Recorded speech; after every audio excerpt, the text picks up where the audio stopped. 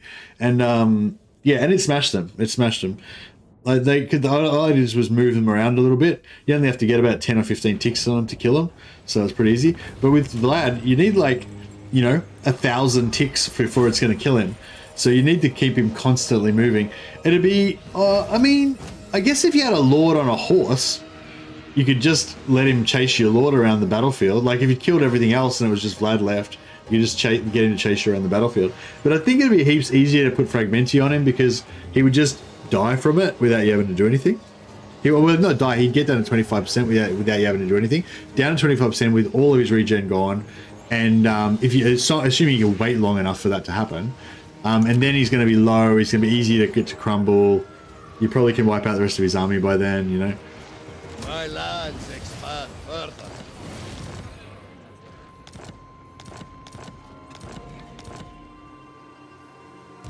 Boyar. I'm just gonna go busting out the toilet, guys. I was planning on wrapping up the stream kind of soon, but I'm just gonna quickly go to the toilet. Sorry, I'm gonna be a couple minutes. I'll decide whether I'm gonna continue. If there's still anyone here when I come back, then I'll continue playing.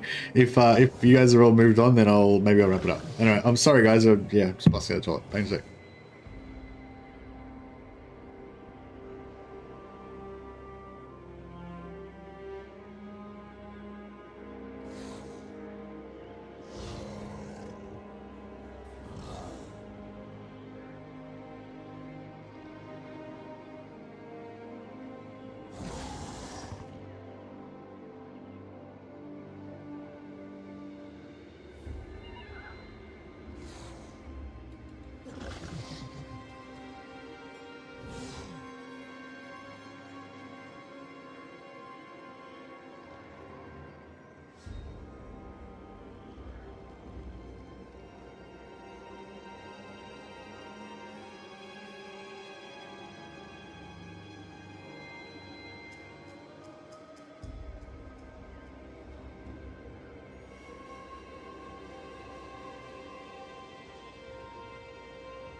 Yo.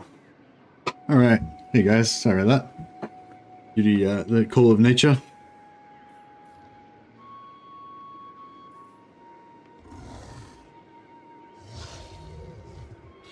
Hey. So, is there another Vlad? No, is there another Vlad? I don't know if there's another Vlad. No, there's no other Vlad. So that's weird. So these, so 1, 2, 3, 4, 5. It should be 8, right? Right, no, that's not one. 1, 2, 3, 4, 5, 6. Never. Maybe 7, 8 there. I don't think I wiped out. Oh no, I wiped out one. I wiped one out. So 1, 2, 3. Not that one. 4, 5, 6, 7. Yeah, I only wiped out one, didn't I? Yeah, I wiped out one. And then Vlad's army here. But I don't think Vlad's army was not an endgame one, was it? Return as the king. Sorry, I just had to go, bro. I had to go. Kislev's chosen. Nothing I could do about it. Return of the Boyar, indeed. Boyar or Mercily. Boyar. Boyar. This is mine by right. Yeah, so tech-wise, oh yeah, what we talked about before. So you got the Streltsy Arsenal, which gives you a bonus ammunition and armor-piercing damage for Streltsy only. And then you've got the Pirates...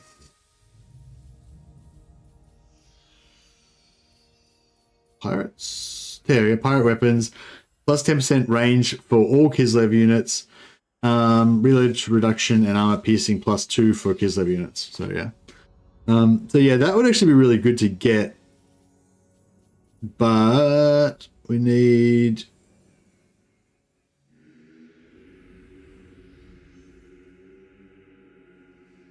So we don't need to actually own Erengrad anymore. I think you used to need to own Erengrad, but I don't think you do anymore. But yeah, that gives, we need that range on our Akshina, and extra armor piercing would be good. But it'd be, yeah, I can see that would be good for all of your, for any of your infantry for Kislev, of course.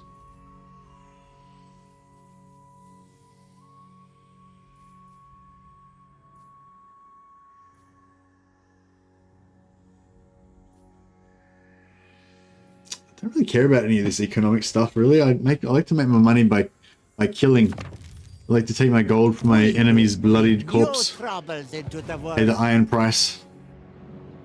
Mother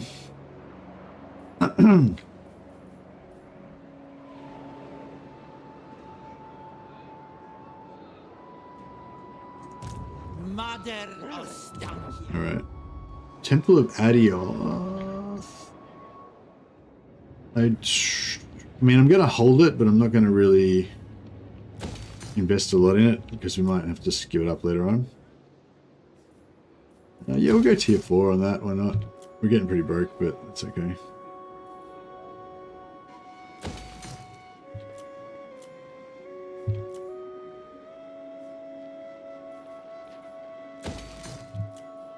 Alright, putting a substantial investment into my infrastructure and economy. Don't want to push it too far, but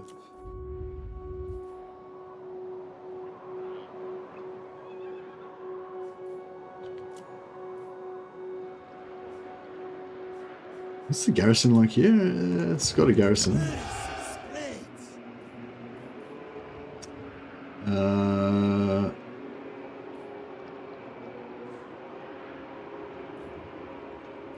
So it's on separate. Is Tor's lightning good? Like the extras?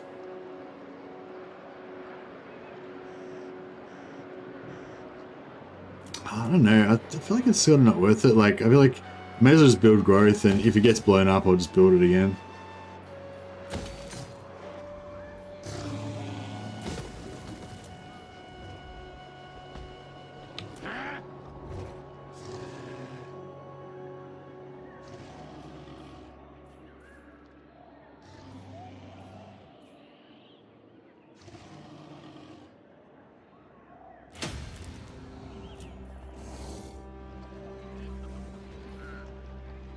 Relations for the Confed, yeah. Yeah, alright. Boyar.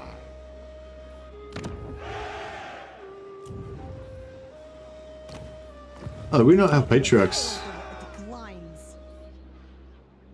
Oh, it looks like oh yeah, I got rid of the patriarch building. That's alright, we're gonna pop out patriarchs over here probably somewhere soon.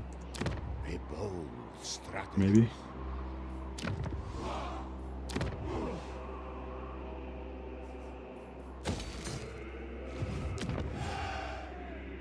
Our loyalty goes unrewarded. Tough, Judicator, Vanguard. Yeah, tough. I like tough.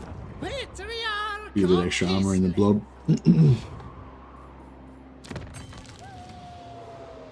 Melee, no, Ranger, +7 missile strength all the way. Infantry focused, weapon strength to infantry, yeah, sure.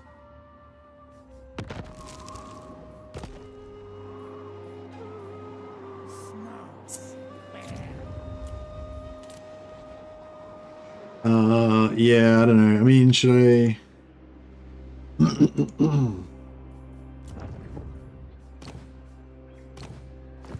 Descent brews.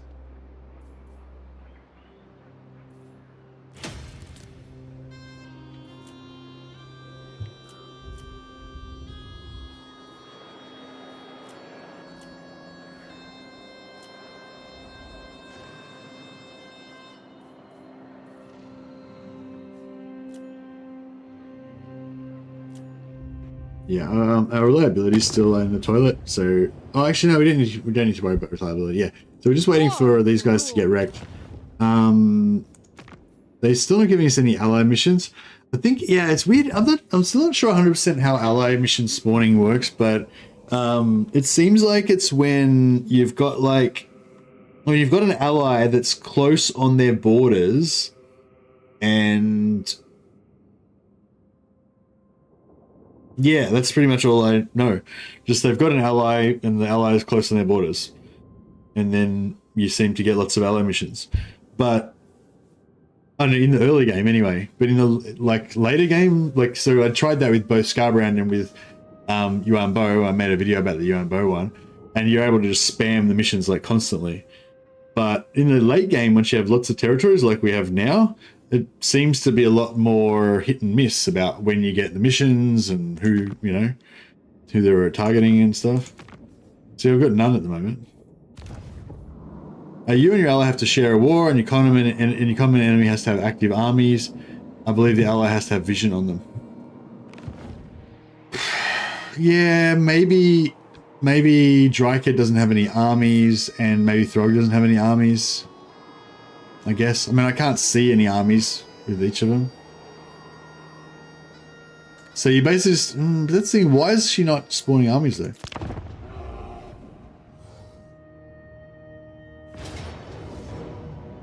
Yeah, I'm not sure about the vision thing, but...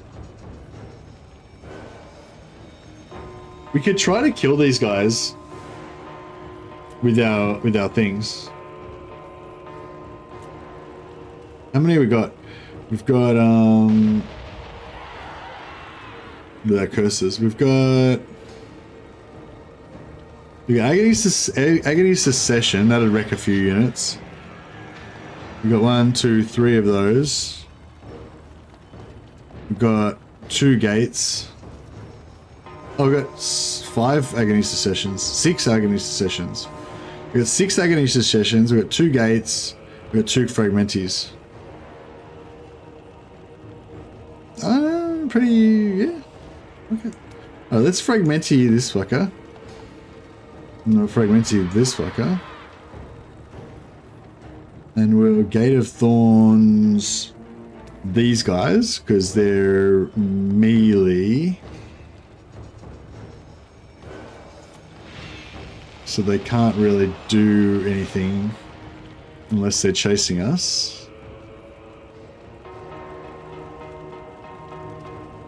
Then we'll put Agony Secession on like every second archer unit.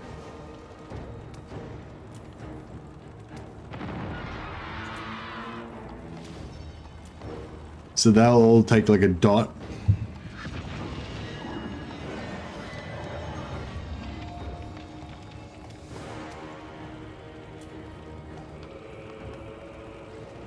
And then ammunition minus 50%. We'll put that on these guys as well. They'll have less ammunition. Then they'll further reduce their army value, like their command point value. And then this one, Whip of Madness, melee defense and rampage. I don't know. We'll just chuck that on whoever. Alright, cool. I think we've done everything we can possibly do. I don't know if we'll win still, but it'll be interesting to see. If we were attacking them and they were passive, then I reckon we would definitely be able to win, because we'd be able to make all these guys die from the agonies and stuff. But I don't know, we'll see how we go. Yeah, would have been good if we saved up more of them, so I could totally wreck them.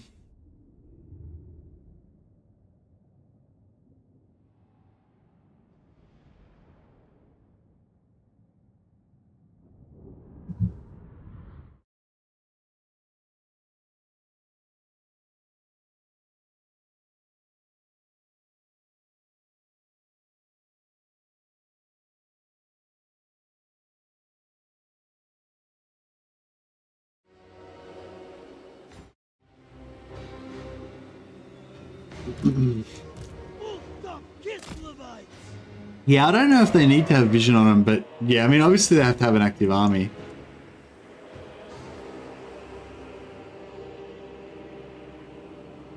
But yeah, I'm just wondering if there's anything else to do with... Yeah, maybe that's all it is. Maybe that's why I'm not getting one right now, just because all their armies are dead right now. I'll keep monitoring it. As soon as we spot an army, then we'll know whether or not the... that's a factor. See, I kind of feel like if we spread out more, I don't know. Like maybe if we hide, then it might take them longer to, you know.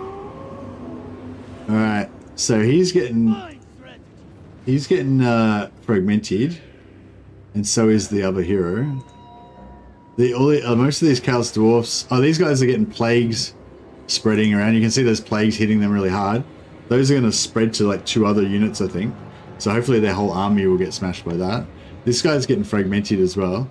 But he's got... Yeah, the problem with the fragmenties is they take too long. He's got too much health. He's coming like straight for us. Like our guys are invisible, aren't they? What's going on?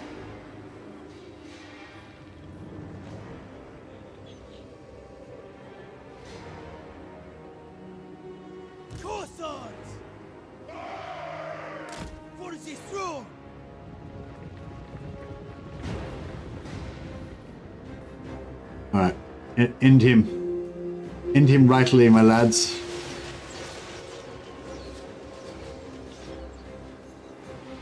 Come on, break him.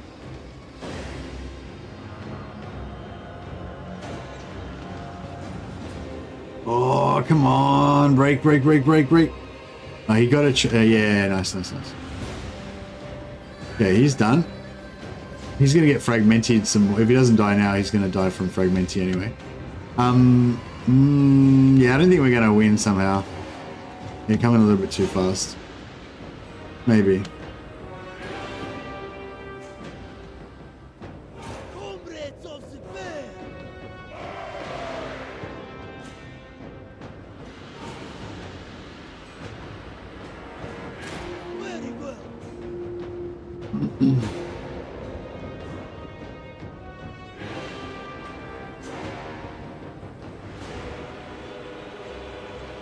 Yeah, no, it's not quite happening, is it?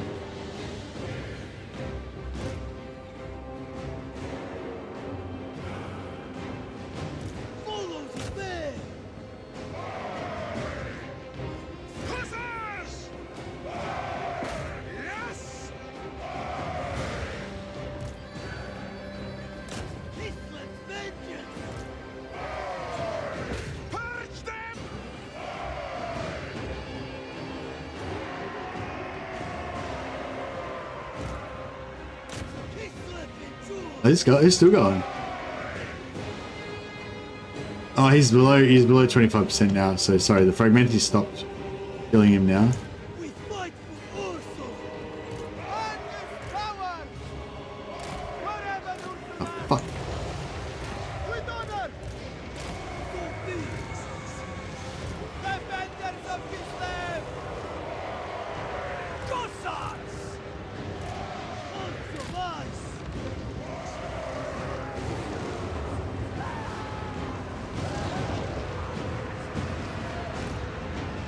Taking position! Taking point. Cossacks! On the march! Taking position! On the march! Comrades of the bear! Cossacks! Done! Oh, we're getting... No, we're done. Follow the bear! Let these guys... Flee, you prick. Motherland's finest! Cossacks! Defenders of Kislev! For the motherland! The motherland's finest! Kislev's vengeance! My name! Yeah, I don't think we're gonna... Cossacks! Hearts of ice! It's no good. No good. Oh well. If we had have had like one cavalry unit so we could have run them around and wasted a bit more time, then we would have been alright, but yeah. Alas. Abandon the fight! Follow the bear!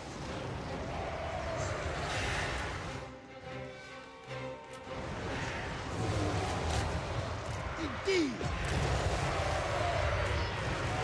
Bring them down! For Kislev! Yeah, I think we've... No, I think it's not gonna happen. Just fast forward now.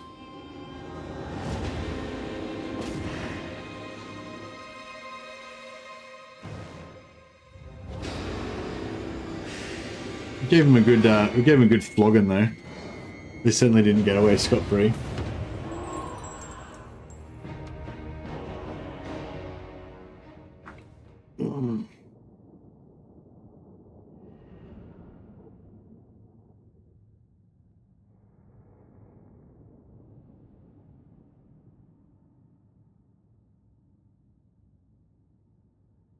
Now Fragmenti definitely works on lords, but you've got to have them in defensive stance. Like you've got to be attacking them. If you're attacking, Fragmenti is fantastic. You just Fragmenti everything and then just wait until they die, until they get down to 25%, and then they'll probably shatter, and the whole army will probably just shatter and die if you had enough of it, you know. So Fragmenti definitely works on lords. The other one works good on cavalry, or the other one works good on everything, but again it works better if they're defensive because you can move them around without them attacking you. And the plaguey one is good for just wrecking units, yeah.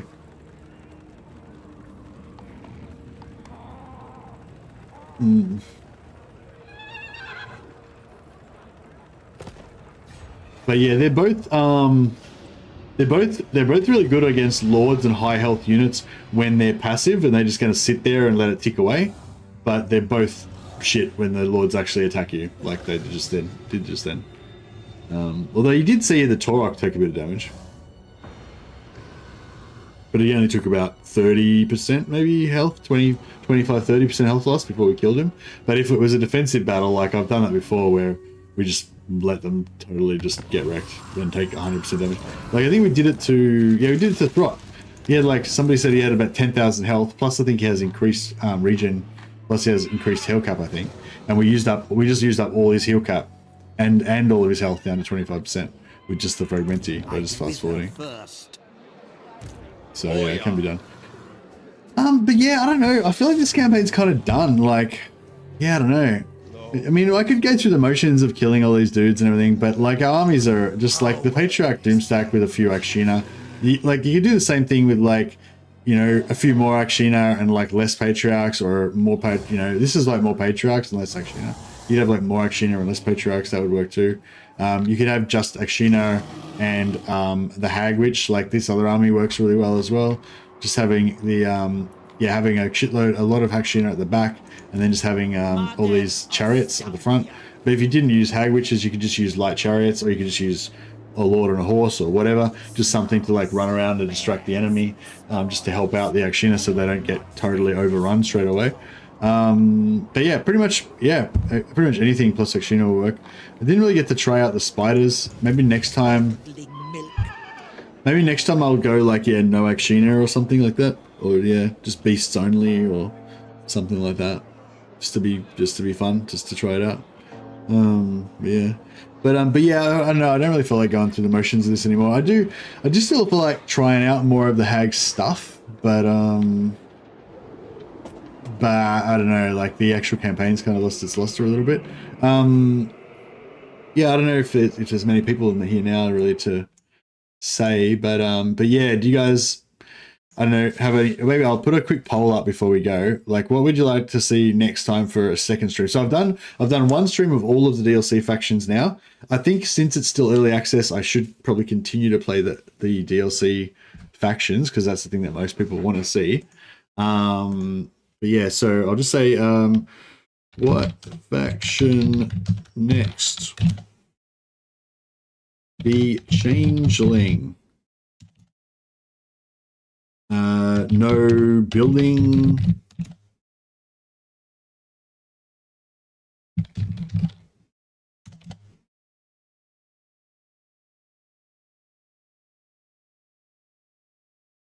So yeah, I think the Changeling, but with some sort of challenge, maybe no building or no recruiting units or something.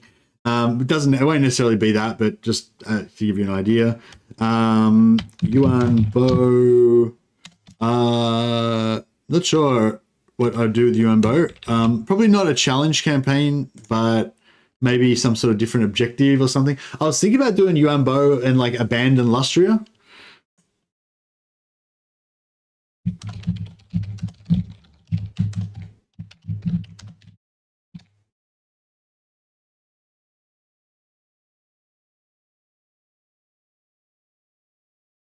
Yeah, could do Yuan Bo, abandon Lustria. Or we could do Mother Ostankya,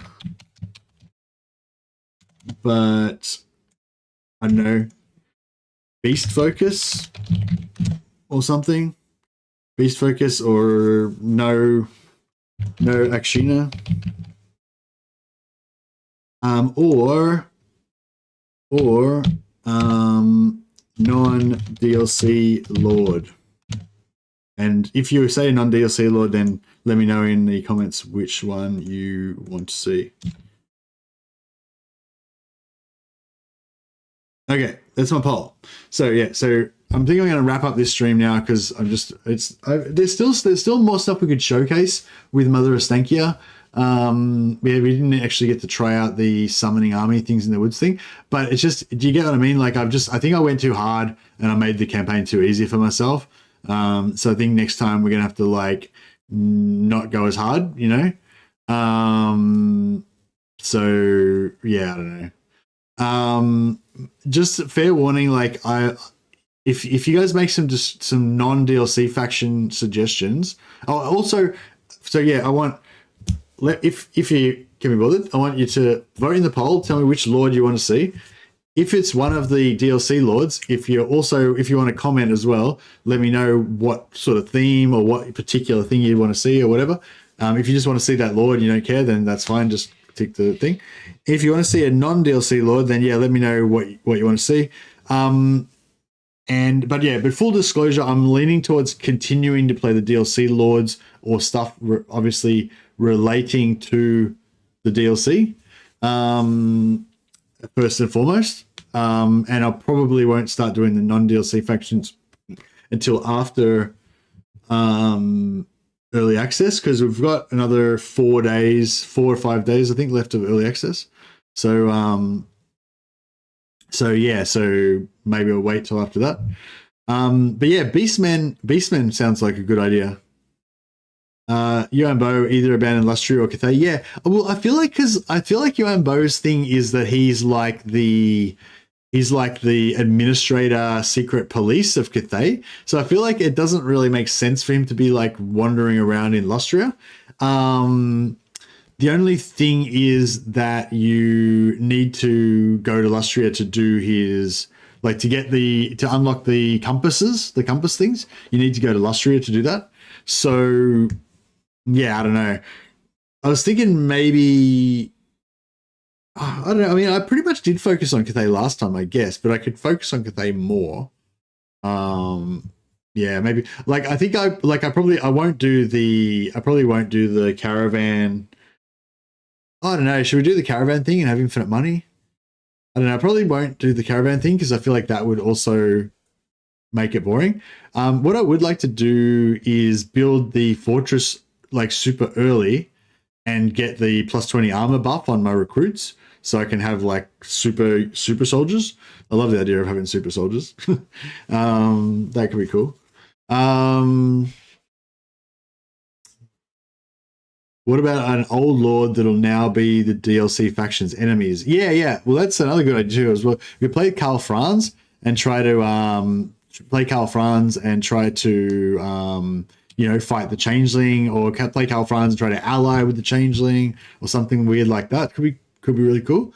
Legends was using exploit. There's a bug currently with the compass to do with the caravans. I think they figured it out, but I'm not sure if they've 100% figured it out. So we'll see. I think they're going to try and fix it, but I don't know how successful they'll be, but we'll see how we go.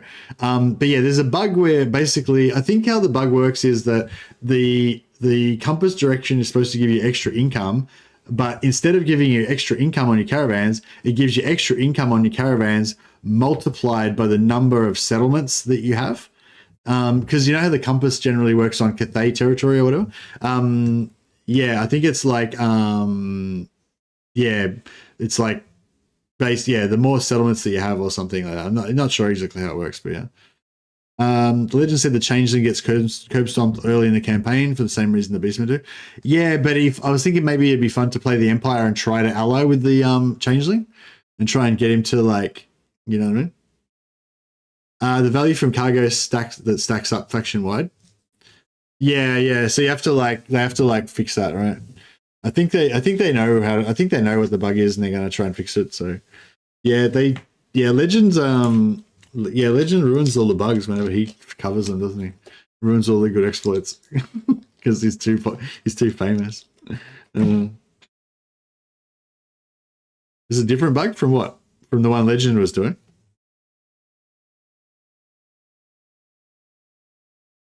I thought you said that the one Legend was doing was active in 3.1. How can it be the same one and different one? I'm confused. Anyway. But anyway, my point is I don't give a shit because I'm not interested in bugging that. I'm not interested in doing that and getting infinite money. I mean, I guess I could do it. I mean, infinite money is like, meh, you know.